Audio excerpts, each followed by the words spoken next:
As part of our yearly theme of Living Everyday Wonder, for the month of November, we've been looking at the idea of home. The Science of Mind principle we're working with this month comes from our Centers for Spiritual Living Global Vision Statement. It reads, "We envision a world where each and every person has enough food, a home, and a sense of belonging, a world of peace and harmony, enfranchisement and justice." So far this month, we've looked at our Las Vegas home, and then we explored the roots and the wings that we gain from home that gives us a sense of who we are and the courage to become what we've come here to be. And last week at our in-person service, we talked about the home that we are building together in our new location. This week, we're looking at home from an individual perspective of what it means to be at home in this body that we inhabit. It's often said that we are spiritual beings having a human experience. Our true home is this vast and infinite realm of spirit. But while we're on this earthly plane, we inhabit these suits made of flesh and bone and blood, with all of the minerals and the organs and the chemicals and everything that's necessary to allow us to exist in this physical environment, in this here and now. But when we arrive in this form, when we enter this body, we come directly from spirit. And we arrive as absolutely perfect and complete beings, totally one with the Creator that brought us into being and deposited us in this particular incarnation. And then we begin to have experiences with other humans around us. Humans that most likely have forgotten that they arrived in the very same perfect condition as we have. And through each and every one of these experiences, we begin to forget that perfection that we came from. Our spiritual journey is all about remembering it. Remembering that true perfection that brought us into existence, that true perfection from which we came and which we will always return. Years ago, the great Indian mystic Paramahansa Yogananda was asked the question, "Why have we come here?" And his reply was beautiful and succinct, and later was put to music as a song. He said this, "We've come here to love, to serve, and to remember."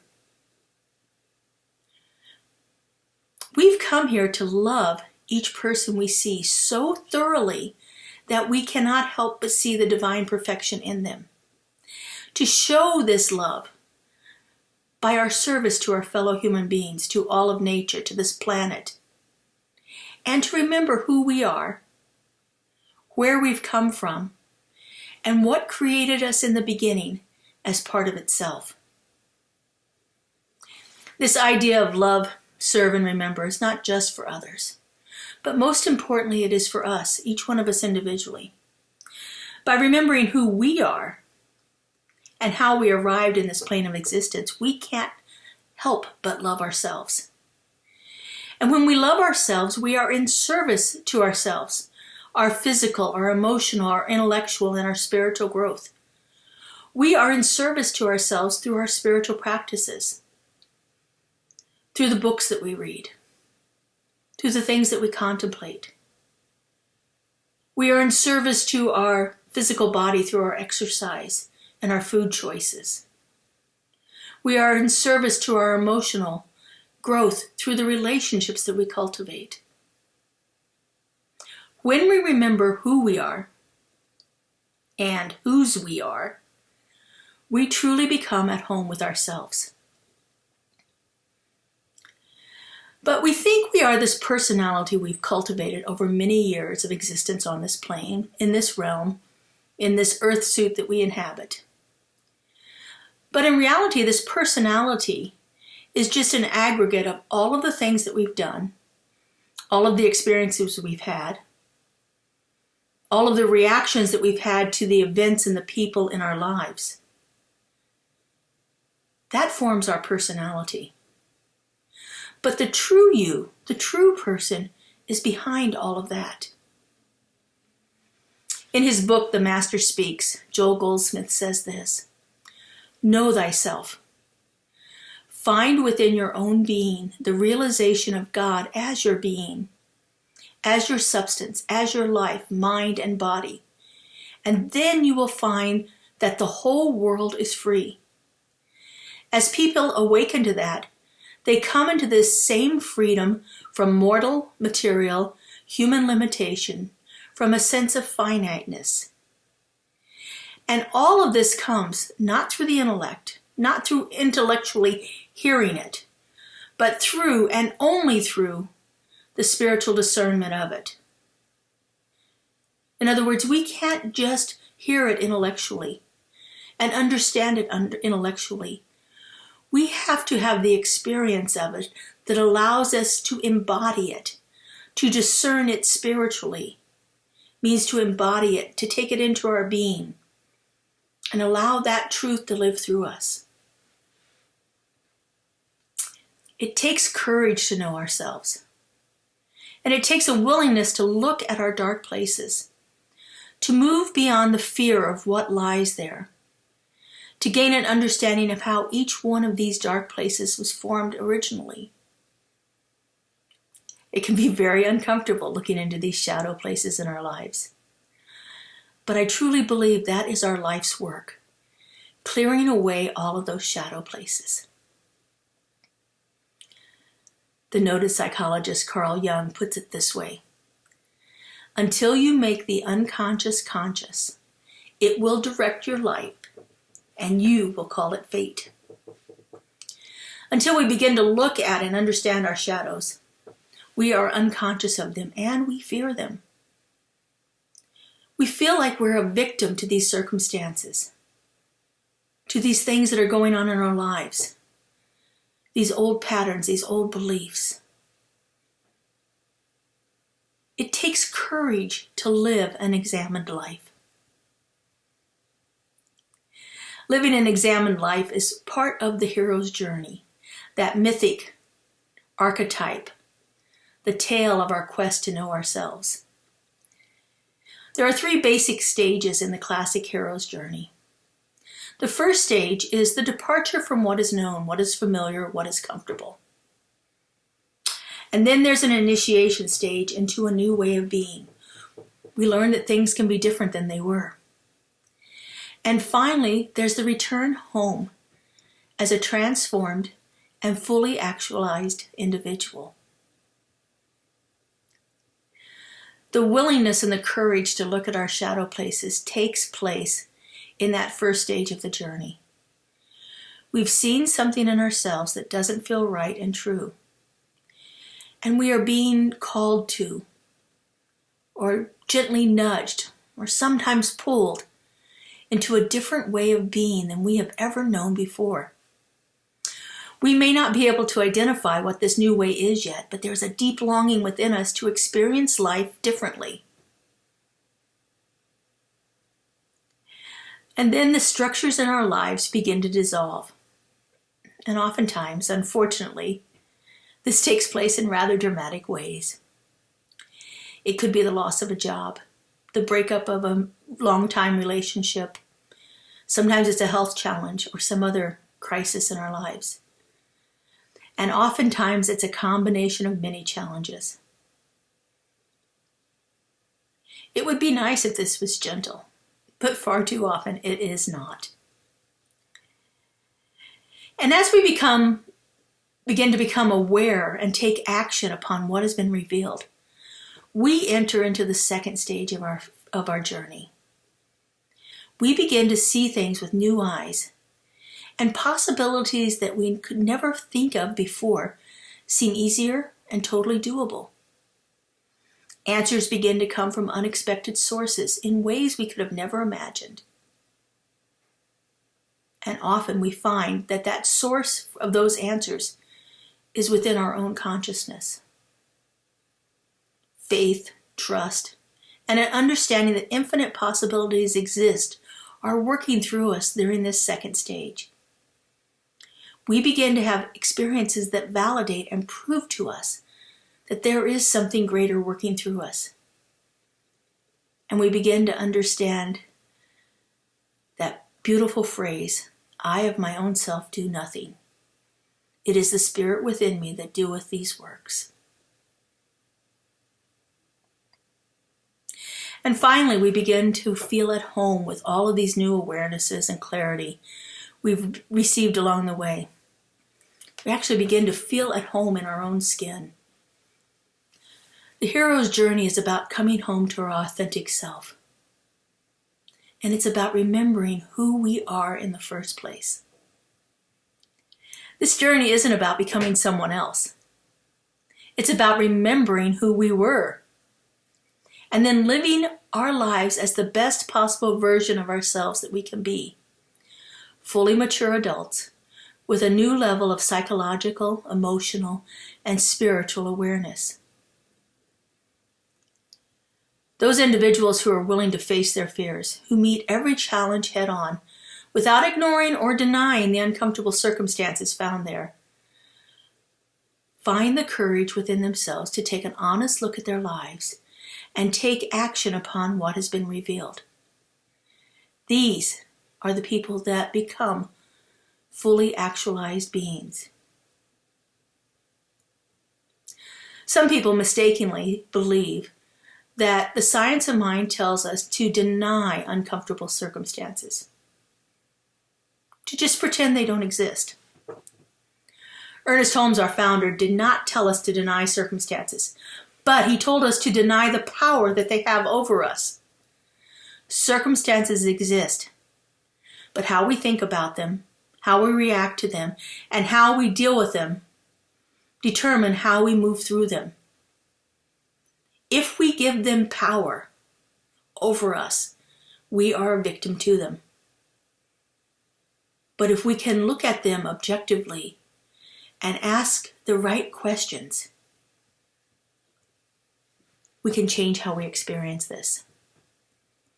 Many of the great spiritual masters have said that it is the quality of the questions we ask that determines the quality of our lives. When spiritually immature people face challenging circumstances, they ask questions like, why is this happening to me? Or, what did I do to deserve this? Or, how did I create this situation? These questions keep us stuck in the problem. These questions keep us as a victim. Spiritually mature adults are not victims. They have turned away from the need to blame and shame.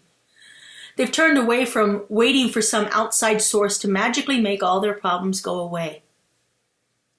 Spiritually mature individuals are willing to hold themselves accountable and take action to remedy the situation. And their questions are quite different. They ask questions like, what is here for me to know? Or, what steps do I need to take to move forward from this situation? These individuals assume full responsibility for their own thoughts, feelings, and actions, and they understand that accountability is the key to personal freedom. Those who are willing and courageous enough to do what they need to do to release what no longer serves them. They take action to clear everything in their hearts and minds and physical environments that no longer serve. Sometimes this means releasing objects, decluttering, if you will. Sometimes it means releasing people. Most often it means releasing behaviors and habits that aren't for our highest and greatest good. And sometimes it even means moving away from the physical location that we're in. This can be difficult and painful work. But it is work that is necessary for the evolution of our souls. And that's the culmination of the spiritual journey, of the hero's journey. Transcendence. To transcend these human conditions is one of the greatest levels of spiritual maturity. In his hierarchy of needs assessment, Abraham Maslow refers to transcendence as the very highest and most inclusive or holistic level of human consciousness, behaving and relating as ends rather than means to oneself, to significant others, to human beings in general, to other species, to nature, and to the cosmos.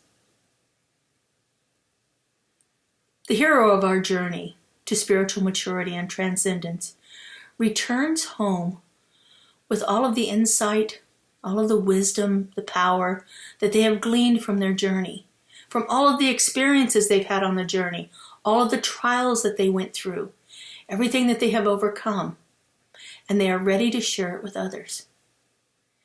The spiritually mature individual realizes that life is a gift and begins to live life more purposefully, with a commitment to love, to serve, and to remember. These individuals live with an awareness of the interconnectedness of all life and see love as the source and substance of it all.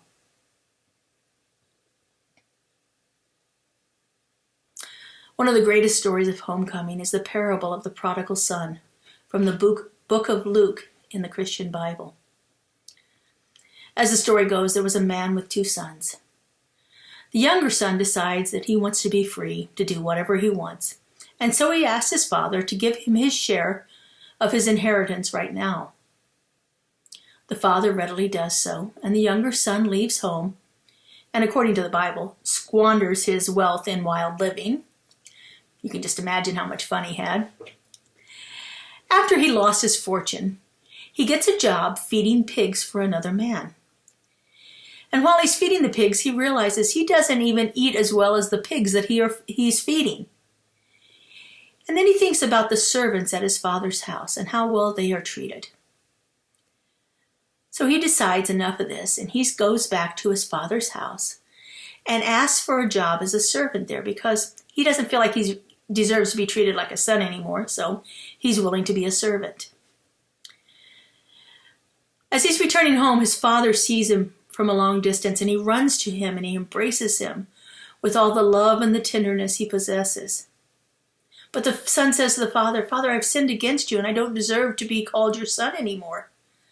To this his father replies, "Son, you were lost, and now you are found. Let's celebrate." He came home transformed. He came home with a new awareness and a new insight. And he was greeted with all of the love that he could possibly imagine. We are always welcomed home, and we are always celebrated upon our arrival when we come home to our true nature. For some of us, this journey is quick, and for some of us, it's a lifetime's work. But it is necessary work. It is the work that we have to do to transcend the circumstances of our lives, to transcend the appearance and the problems that we faced. And we are celebrated when we arrive there. And all of our birthright is bestowed upon us upon our arrival. The archetype of the mythic home lies at the heart of every human being, and its qualities of unconditional love, freedom, peace, and joy, that's our spiritual birthright. Heroes recognize and take full ownership of their birthright, and by doing so, they carry home with them wherever they go. And whoever they meet recognizes that love and that acceptance, and they begin to feel at home in the presence of these heroes. The hero of the journey, the example of the hero, makes it possible for others on the journey to find home within themselves.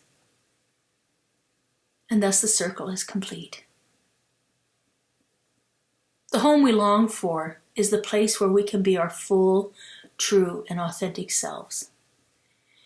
It's a place of unconditional love and acceptance, where forgiveness is unnecessary because there is no sense of harm or blame or shame. It's comfortable and familiar, a place of sanctuary where we can rest, rejuvenate, and recreate ourselves. We long for this place where we belong wholly and completely. And the home that we long for already exists. It's not outside of us. And no one else can create it for us. Our true home exists within. And it's up to each one of us to find the keys within ourselves. We may point the way for others, but they also must find it for themselves. In the words of Brené Brown, once we belong thoroughly to ourselves and believe thoroughly in ourselves, true belonging is ours. And just like Dorothy in The Wizard of Oz, we've had the power to return home, right there with us all along. That power is inherent within us. The power to return to the home we've longed for, whenever and wherever we choose. It's time to claim the keys to your dream home and to find your way back there.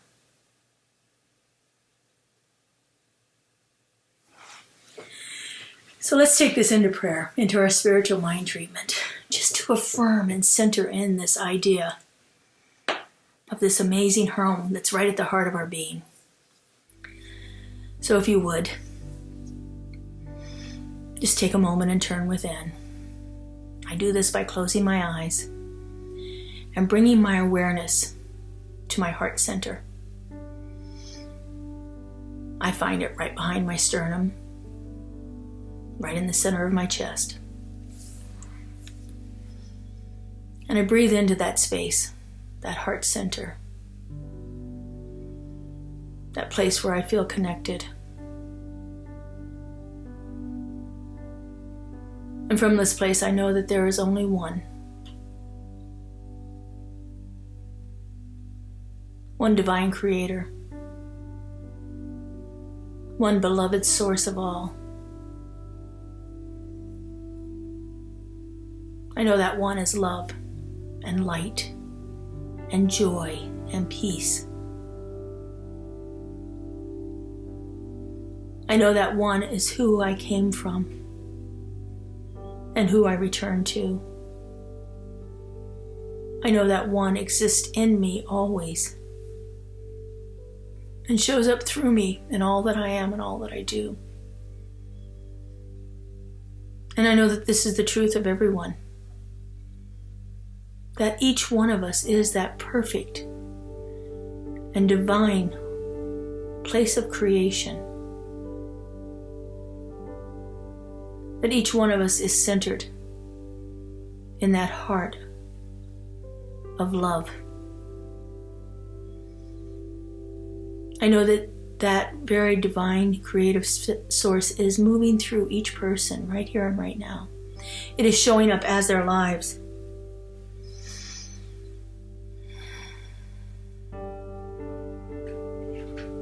And so knowing this, I speak this word of truth. I know that our true home resides right at the very heart of our being. And I know that there is powerful work that is necessary for us to remember that truth. To remember that each one of us came here perfectly, exist in that perfection and wholeness. I know that there are layers of experiences and circumstances that must be removed for us to feel at home within ourselves.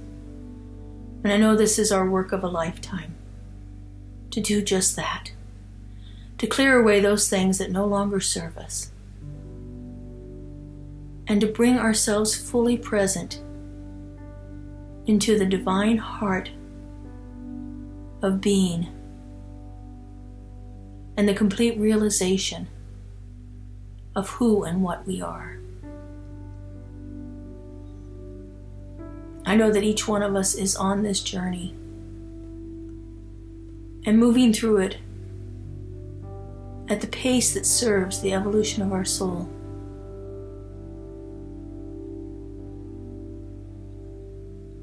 And so I see no judgment, no blame, no shame. I just see the divine working through each and every one of us, perfectly, completely. And I give great thanks for knowing this, for feeling it, for seeing it in action. I give great thanks for each and every person who is on this hero's journey of transcendence, knowing that we all reach completion. And so I release this word into the law, into that perfect mind of the one that always says yes. I let it go, and I let it be. And so it is. Amen.